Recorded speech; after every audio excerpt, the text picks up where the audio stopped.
We're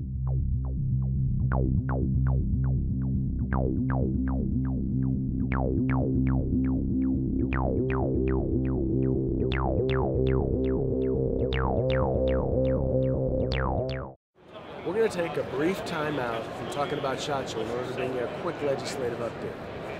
Earlier this week, SB 808 by Senator Deleon was heard in Public Safety Committee, in the Senate Public Safety Committee. Now, this bill is introduced with home bills, and it basically required that all home bills would now have to have a serial number, or you'd have to apply for a serial number before you can do a home bill. Here's a brief description of the bill by Senator Deleon. To be legal under SB 808, the measure that I will be introducing tomorrow in the Senate Public Safety Committee, ghost guns will have to be registered with the Department of Justice through a serial number and a gun owner background check. In order to receive a serial number, the self-made or assembled firearm must include permanent, let me underscore, permanent metal parts that cannot be detached and that can be detected by metal detectors. Now, the senator uses as his rationale for introducing this bill that guns are being created and used in crimes that can't be traced.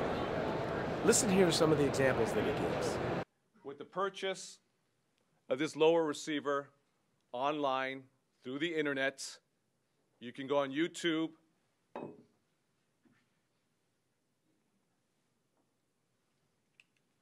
and you can create this illegal weapon. This is a ghost gun. This right here has ability with a .30 caliber clip to disperse with 30 bullets within half a second. 30 magazine clip in half a second. This was not manufactured with a legitimate gun manufacturer, either in the United States or in another country. This was actually made illegally in someone's garage. And this was also, my understanding, used in a crime in the state of California. We have this weapon.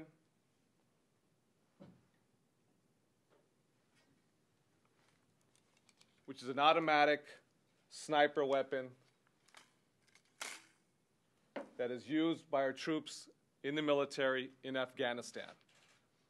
Again, this is a weapon, is a ghost gun. No serial number. You cannot trace it. It's undetectable.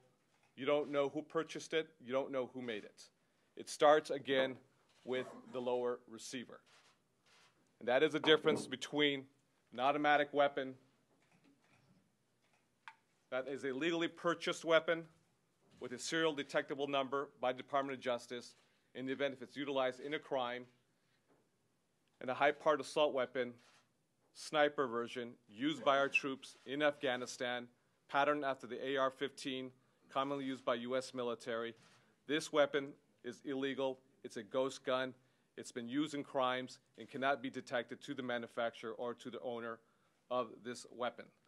Okay, so if you notice in the two examples that he gave, he noted that number one, they were illegal firearms, meaning the type of firearms that they were illegal. And then if you notice number two, he mentioned that they were used in a crime.